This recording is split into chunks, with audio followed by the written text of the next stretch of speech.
जो अब मैं स्टोरी आपको बताने वाली हूँ, हो सकता है आप भी इस तरह की चीजें अब तक करते आ रहे हो। कई बार हमें ऐसा देखने को मिलता है कि जब हम बैंक में या किसी अन्य ऑफिस में अपनी ड्यूटी पर काम करते हैं तो हमारे पास पेन नहीं होता।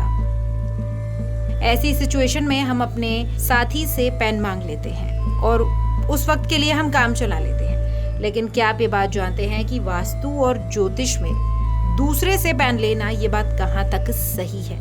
क्या ये अच्छी बात है या बुरी बात है? आज हम आपको यही बताएंगे और जानेंगे कि क्या हमें अपना पेन किसी को देना चाहिए या नहीं।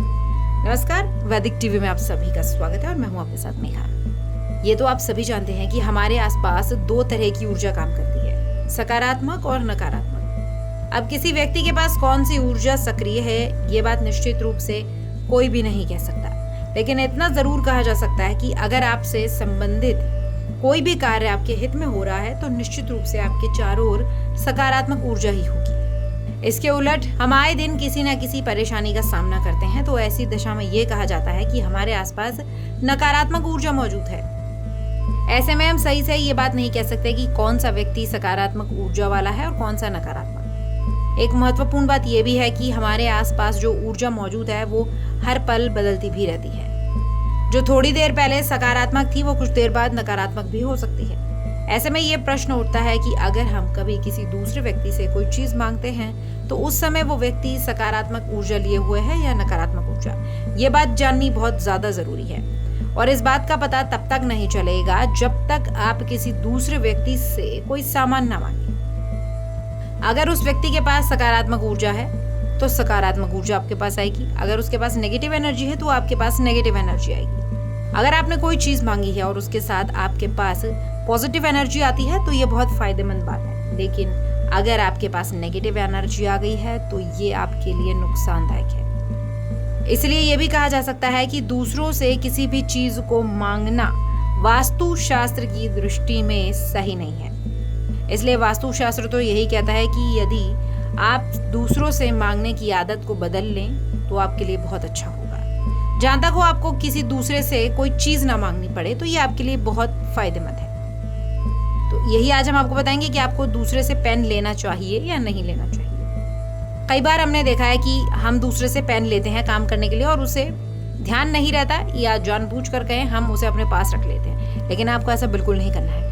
अगर आपका काम बिना पेन मांगे नहीं चल रहा है तो आप दूसरे व्यक्ति से पेन मांगिए और अपना काम करने के बाद उसको पेन वापस कर दीजिए, क्योंकि किसी की चीज अगर उसे ना लौटाई जाए तो ये गलत बात होती है।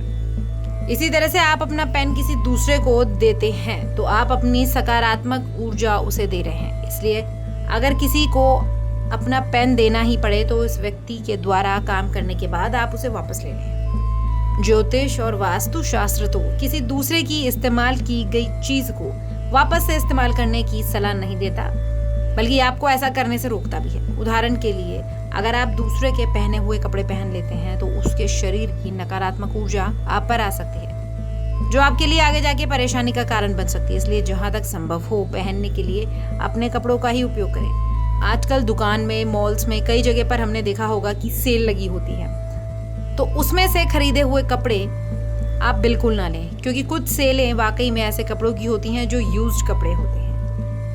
क्योंकि ज्योतिष में ऐसा माना जाता है कि अगर आप अपना पेन किसी दूसरे को काम करने के लिए दे रहे हैं तो आप अपना भाग्य उसे दे रहे हैं। अगर आपको किसी दूसरे व्यक्ति को पेन देना है तो आप अपना पेन देने की बजाय उसे नया पेन खरीद कर उपहार में दे दें, क्योंकि पेन एक सम्मान की वस्तु होती है। अगर आप अपना सम्मान दूसरे को देने की जगह उसे नया पेन देकर सम्मानित करें तो ये बहुत अच्छा होगा। अगर आपको रास्ते में गिरा हुआ पेन मिल जाए तो उसका इस्तेमाल करने से बचें, क्योंकि वो आपके लिए दुर्भाग्य ला सकता है। कभी भी बिना कैप वाला खुला पेन अपने पास नहीं रखना चाहिए, क्योंकि बिना कैप वाला पेन आपके आसपास वास्तु दोष पैदा कर देता है। पेन से जुड़ी हुई एक महत्वपूर्ण बात यह भी है कि अगर आप पेन खरीदते समय उस रंग का पेन खरीदे जो आपकी राशि के अनुसार शुभ हो तो यह आपके जीवन में खुशहाली लाता है। काले रंग का दिखने वाला पेन खरीदने से बचें, क्योंकि काला रंग नकारात्मकता का प्रतीक होता है। तो आज हमने आपको बताया कि आपको किसी दूसरे का पेन यूज करना है या अपना पेन किसी को यूज करने के लिए देना है तो उस दौरान आपको क्या क्या सावधानी बरतनी है। वैदिक टीवी में फिलहाल इतना ही। नमस्कार।